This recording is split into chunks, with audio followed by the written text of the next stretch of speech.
If you need any Xbox or PlayStation codes or any cheap PC games, use the referral link in the description. It will take you over to g2a.com. They already have a discount on most of their goods, and if you use the code CHES at checkout, you can get yourself an extra 3% off as well.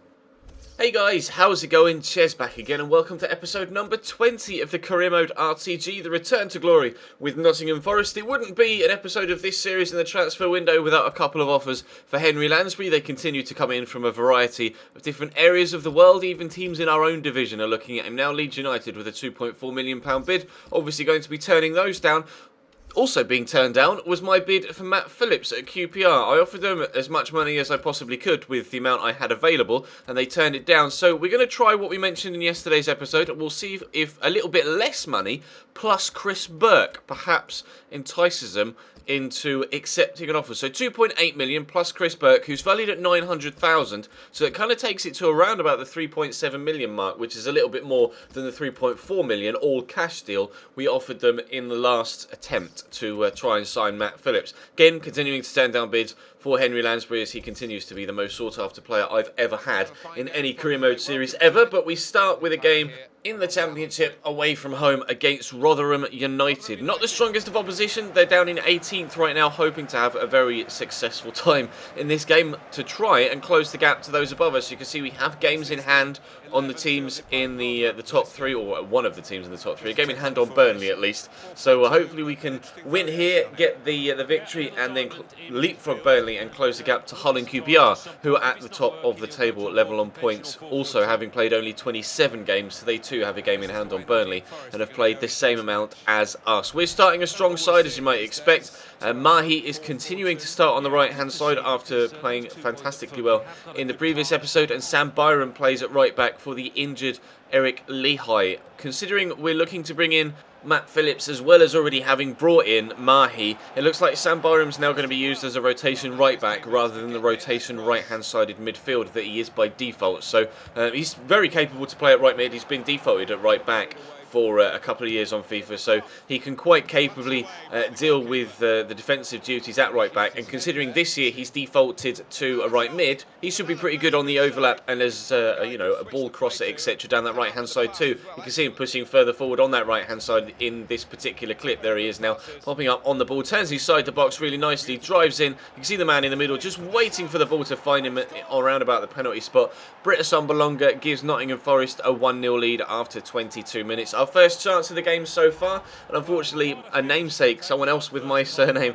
was on the end of receiving a goal conceded. So sorry, Wood, my bad, we scored. Britta Sombalonga makes it 1-0, and there he is on the ball again. I think it's Richard Wood, who actually shares the exact same name as my cousin. So you've got Chris Wood, which is me, playing for Leeds in the Championship, and you've got Richard Wood, my cousin, playing for Rotherham in the Championship. So clearly there are a lot of people in my family that share names with professional footballers. So pushing further forward, there are a few more other Woods that aren't necessarily having their Christian name as the same as anyone else in my family, but there are a few other Woods that are involved in professional football. For some reason it zoomed in on Leon Best here, I don't know why, because it wasn't him that had the shot. But we push deeper into the second half now. Renato Sanchez, who scored a belter in yesterday's episode, lays it across to Jordan Ibe here via Henry Lansbury, gets it back to Lansbury and then back to Ibe again, just trying to find a way past the Rotherham backline. They defended very well, the shot does come in but it's well blocked by the defender, drops tamely to the goalkeeper. So Rotherham continue to have quite a few chances going the other way, to be completely honest. They had by far more chances than we did in this game. Thorpe with an effort that would have been an absolute screamer had it flown into the back of the net, sat up beautifully, wonderful technique as well on the shot, but unluckily for him, well saved by Doris de Vries, whose first team place is now under threat. The youngster we have, our Scout Future Star, is now rated 70 overall and will be getting some first team football in the upcoming episodes, so I'm hoping that he can prove to be a very good signing. Hopefully he turns 16 sooner rather than later and grows from 5'3", because then I will definitely be able to play him in the starting lineup. He's currently locked because he's only 15 years of age, and even if he turns 16 and is still 5'3", I probably still won't play him and wait until he grows a little bit taller, which he might do at the age of 17. But Matt Phillips has had a contract offer sent to him, and he actually rejected that one and wanted a more important squad role, so we offered him crucial first team player rather than important first team player. But the £2.8 million plus Chris Burke bid was successful. successful, which is pretty much what we needed, because there'd been no bids in for Chris Burke, so it made sense to use him as part of this deal, and it is going to be worth it, because £2.8 million plus Chris Burke, we get Matt Phillips in, who's 3 ratings higher than Chris Burke, and 5 years younger, maybe even 6 years younger. I think Chris Burke was 30, and Matt Phillips is 24, so perfect deal for me. Really pleased with that. Ben Osborne's going to go out on loan as well. I think in the next transfer window, at the start of the summer of season number 2, we're really going to look to strengthen in the centre of midfield. Renato Sanchez has been top quality for us this year. Scored a cracker yesterday, as you saw. But we do need to improve there. We have Henry Lansbury and Renato Sanchez are my 2 best. And then my next best is Ebesilio, who's on loan. And then Chris Cohen, who's only 70 rated. I would have accepted this bid earlier on in the window for Matt Mills, but this was with 1 hour to go in the transfer window, and I wouldn't have had time to replace him, and I don't have the numbers at centre-back now, with us having moved on Kelvin Wilson as well. You can see the biggest move of the window to this point, and biggest move of the window as a whole, was £58 million. Paul Pogba to Bayern Munich from Juventus.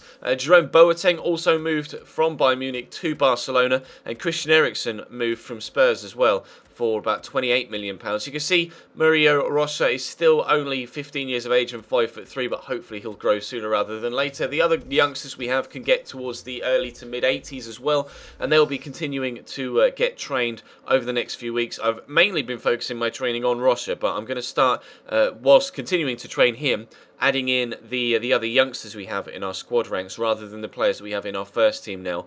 And hopefully the guys in the first team will grow naturally because they're getting playing time, and the other teams, or the other players, sorry, the youngsters will start to grow because we're training them, and then hopefully everybody can grow together. But the win against Rotherham has moved us above Burnley into 3rd. We're still 4 points off Hull and QPR, but 4 points is definitely a surmountable target, considering there are still 18 games left in the league season. So things are looking very good for us right now. We've made fantastic signings. Andre Gray will start for us in the next episode, as well as Matt Phillips on the right-hand side, and we'll see how those 2 new signings get on in tomorrow's episode. But that's going to be all for today. The transfer deadline day episode is complete, and the window is now closed. So it's time for the rundown to the end of the season. Can we get promoted? Where do you guys think we'll finish? Let me know in the comment section down below. Do you think we'll get automatic promotion? Do you think we'll win the league? Do you think we'll have to try and go up through the playoffs? Do you think maybe we'd even fail to go up through the playoffs? Let me know your thoughts down below. But for now, thank you very much for watching. Drop the video a like if you enjoyed. Subscribe if you haven't already. Check the channel page for anything you may have missed. All the social media links are on screen and in the description, and I'll see you next time.